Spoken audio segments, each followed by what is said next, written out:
Koreksi lanjutan atau secondary adjustment atas selisih harga transfer perusahaan afiliasi dengan harga wajarnya, dianggap pembagian laba atau dividen tidak langsung. Sehingga, harus dikenai pajak penghasilan sesuai ketentuan yang berlaku. Hal itu tertuang di dalam pasal 36 ayat 6 Peraturan Pemerintah, nomor 55 tahun 2022. Belait ini merupakan turunan dari pasal 18 ayat 3, Undang-Undang tentang Harmonisasi Peraturan Perpajakan. Persoalannya, ketentuan mengenai secondary adjustment ini menuai kritik, terutama dari wajib pajak.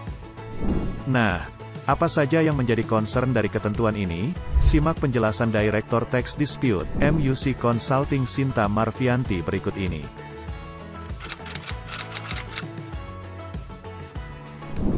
Sebelum masuk ke secondary adjustment, mungkin kita perlu bahas sekilas tentang koreksi secondary adjustment ini muncul dari apa sih sebenarnya. Jadi secondary adjustment ini muncul karena adanya transaksi dengan pihak afiliasi. Jadi berdasarkan ketentuan perpajakan, DJP atau Direktorat Jenderal Pajak mempunyai hak untuk menguji kewajaran nilai wajar atau laba wajar yang dilakukan antar pihak yang melakukan transaksi afiliasi.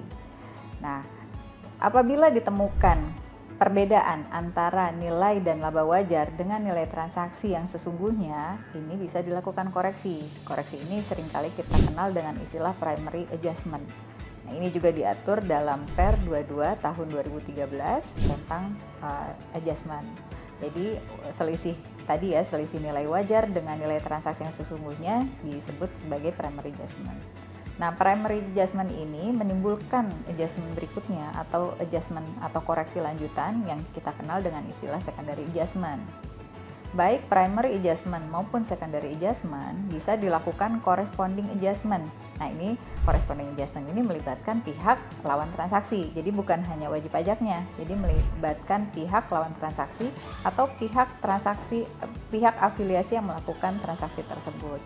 Jadi seharusnya otoritas pajak dari wajib pajak yang melakukan transaksi ini melakukan korespondensi atau corresponding adjustment kepada pihak otoritas pajak lawan transaksi.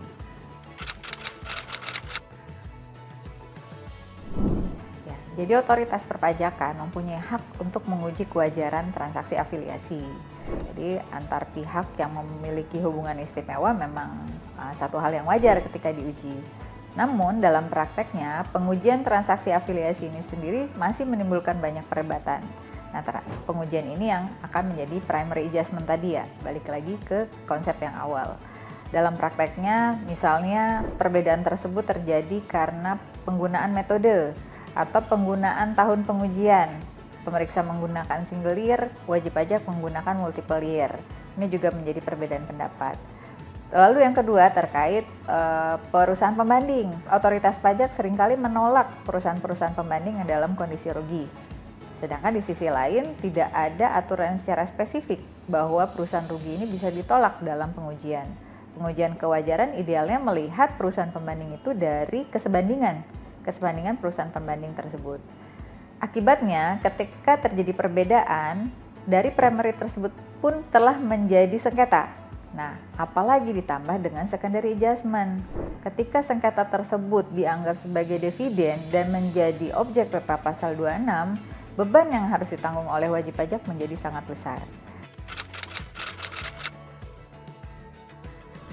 Dari primary adjustment tersebut atau selisih atau koreksi dari transfer pricing yang kita kenal dengan primary adjustment berdasarkan PMK 22, ini sama ya, aturannya nomor 22 juga, tapi aturan baru di tahun 2020 PMK 22 menyebutkan bahwa selisih laba dan nilai wajar dari transaksi afiliasi dikategorikan sebagai dividen. Nah, di sini dianggap sebagai dividen. Nah, ini yang seringkali menjadi masalah. Dividen ini menimbulkan secondary adjustment sebagai objek withholding. Kalau transaksinya dengan pihak luar negeri menjadi objek withholding PPh pasal 26.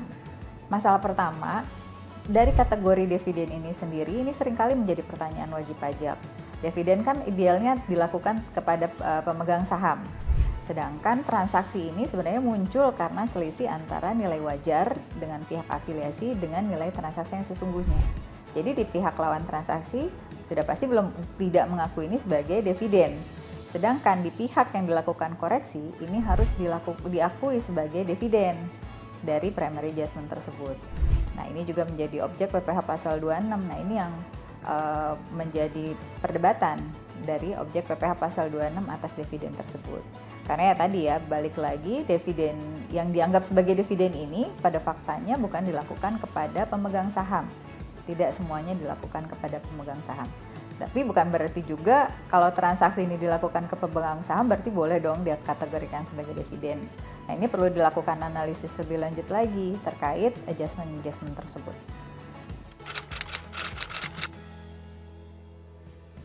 Karena ini sudah menjadi koreksi yang lazim dilakukan oleh kantor pajak, tadi ada koreksi primary terhadap inti dari selisih kewajaran nilai di transfer pricing, lalu dilakukan secondary adjustment. Ini dalam prakteknya seringkali atau bahkan sudah banyak praktek yang ditemukan ketika terjadi primary adjustment akan dilakukan secondary adjustment di sisi yang lain, dan ini selalu menjadi perdebatan dan menjadi keberatan dari wajib pajak.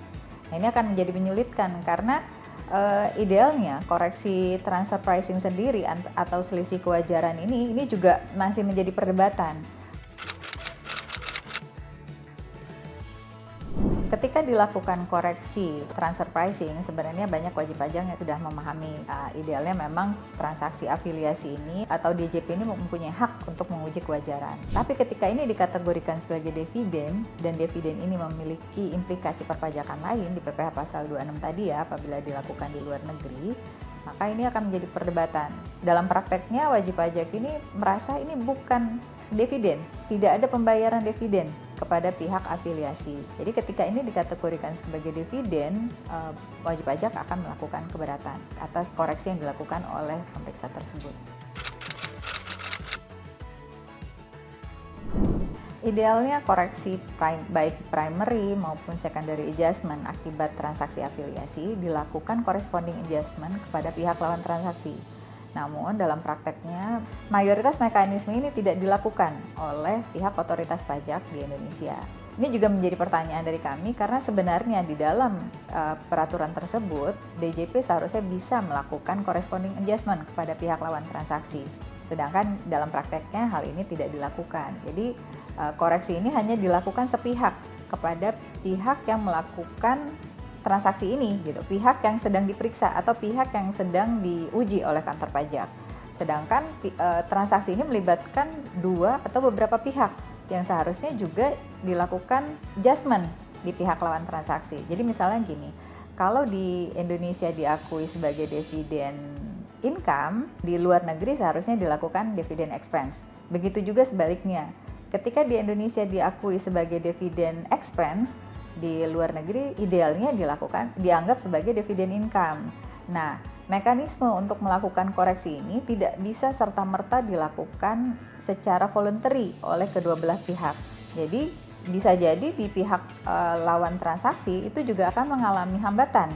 Kalau sampai mereka diperiksa oleh otoritas pajak di negara mereka, ini akan menjadi pertanyaan, transaksi ini sebenarnya transaksi apa? Karena dalam prakteknya tidak ada pembayaran dividen antar kedua belah pihak tersebut.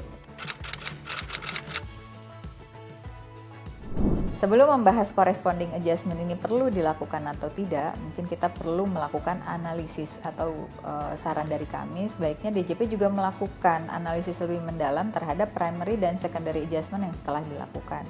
Apakah ini sudah tepat dilakukan atau belum? Berkaca dari beberapa negara yang sudah menerapkan secondary adjustment, sebagai contoh di Amerika, secondary adjustment ini bisa dilakukan dengan mekanisme repatriasi. Nah, tapi ini juga perlu kita kritisi lebih dalam. Repatriasi sendiri juga perlu adanya underlying transaction-nya. Jadi atas transaksi apa sebenarnya ini dilakukan? Misalnya sebagai dividen, apakah benar akan dilakukan pembayaran dividen atau penerimaan dividen atau apapun itu? Nah, itu perlu dilakukan analisis terlebih dahulu. Mungkin contoh lain terjadi di Belanda, constructive dividend ini idealnya dilakukan apabila pihak lawan transaksi juga mengakui hal yang sama. Nah, hal ini tidak terjadi di Indonesia. Jadi, koreksi dari secondary adjustment, baik secondary maupun primary adjustment, hanya dilakukan atas pihak yang sedang diuji atau sedang diperiksa oleh otoritas pajak di Indonesia. Karena tidak adanya corresponding adjustment, jadi transaksi ini hanya diuji sepihak, hanya dikenakan pajak sepihak di pihak Indonesia saja. Sedangkan di pihak lawan transaksi, karena tidak adanya corresponding adjustment ini, tidak dapat mengkreditkan atau tidak dapat memanfaatkan dari pajak yang sudah dipotong di Indonesia.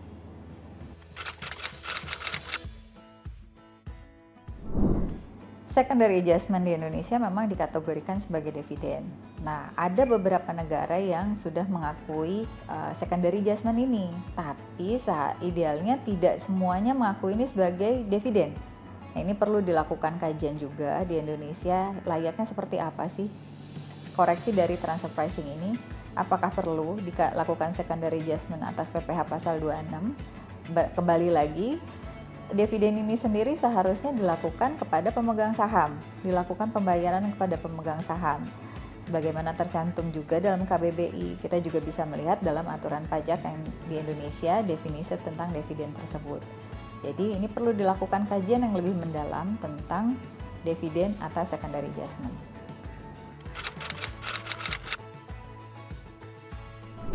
Berdasarkan sengketa-sengketa perpajakan yang seringkali timbul akibat secondary adjustment ini, kami berharap pemerintah dapat melakukan kajian yang lebih mendalam melalui DJP tentunya. Jadi dari apakah koreksi ini layak untuk dilakukan? Karena dalam prakteknya, koreksi-koreksi ini menimbulkan beban pajak yang sangat besar. Jadi hal ini sangat mempengaruhi performance dari wajib pajak tersebut. Di sisi lain, ada juga negara yang menggunakan konstruktif dividen, tapi dengan syarat pihak lawan transaksi mengakui konstruktif dividen tersebut. Hal ini juga tidak dilakukan di Indonesia. Konstruktif dividen yang dilakukan terhadap wajib pajak di Indonesia tidak dilakukan corresponding adjustment terhadap pihak lawan transaksi yang seharusnya mengakui konstruktif dividen tersebut. Ini juga menjadi hal yang menimbulkan sengketa antara wajib pajak dengan otoritas pajak. Sebagaimana telah dijelaskan sebelumnya, koreksi transfer pricing atau pengujian transaksi dengan pihak afiliasi ini menjadi hal yang wajar dan secara umum juga sudah mulai dipahami dan banyak dipahami oleh wajib pajak. Namun demikian, praktek pengujian baik dari primary adjustment apalagi ditambah dengan secondary adjustment perlu dilakukan analisis yang lebih mendalam oleh pihak otoritas pajak. Pemerintah yang memiliki otoritas sebaiknya melakukan analisis yang lebih mendalam apakah praktek ini layak digunakan. Dalam prakteknya sebenarnya wajib pajak sudah semakin paham bahwa pemerintah mempunyai hak melalui DJP untuk melakukan pengujian transaksi dengan pihak afiliasi. Namun demikian, perlu dilakukan analisis yang lebih mendalam bagaimana praktek dari koreksi-koreksi itu dilakukan, baik dari koreksi primary, koreksi secondary, maupun corresponding adjustment, sehingga pada akhirnya tidak memberikan dampak yang negatif terhadap wajib pajak.